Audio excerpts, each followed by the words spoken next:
Okay? We have these three numbers here. First number and second number look similar, except that on the first number, we have just a monomial divisor.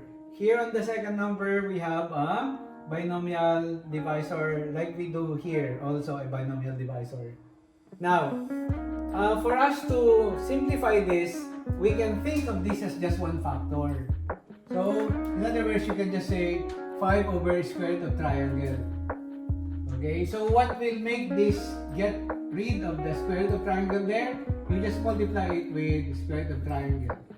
So that you will get here square root of triangle squared on the denominator. And this is now a perfect square. Okay, so here, therefore, this factor, I need another one like this. Square root of x plus y. If I do the denominator, I do it also on the numerator. So that 5 times 1 will now be 5 square root of x plus y. In your denominator, there will be 2 factors of x plus y. So that's a square. So if we have that, the denominator now is a perfect square. I will get the square root of that. I will get what? X plus y. And I have here 5 times square root of x plus y. Okay, now let's take a look at this. The only way we can get rid of this square root of the denominator is to multiply the denominator by the conjugate of this. If you recall a plus b, I need to multiply this by a minus b to get me a difference of 2 squares. I need to get a difference of 2 squares so that this will not contain any radical anymore. Because it will be the product of this one here, the means and the extremes, that will give me a middle term. If I will not multiply this by the sum and the difference. Okay, so if this is a sum, my multiplying factor should be the difference. Okay, so I'll have that.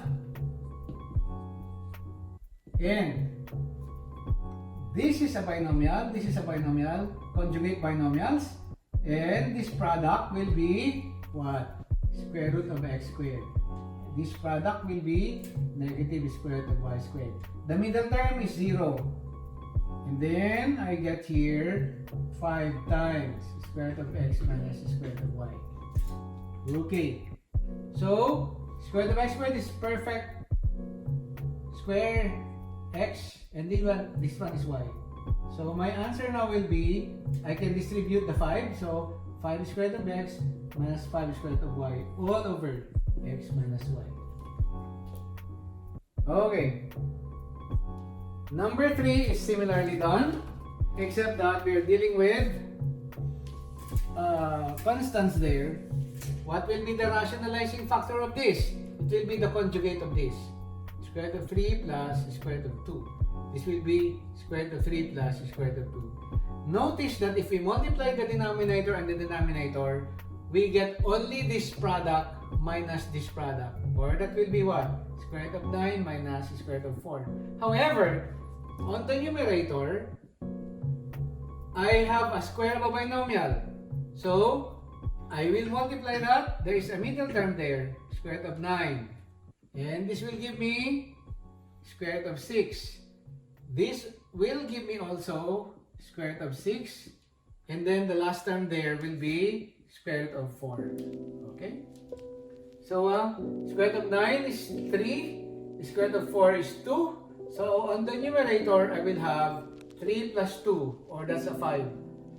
Then, 1 square root of 6 plus 1 square root of 6 will give me 2 square root of 6. The denominator will give me 3 minus 2, or that is a 1. In other words, my answer is 5 plus 2 square root of 6.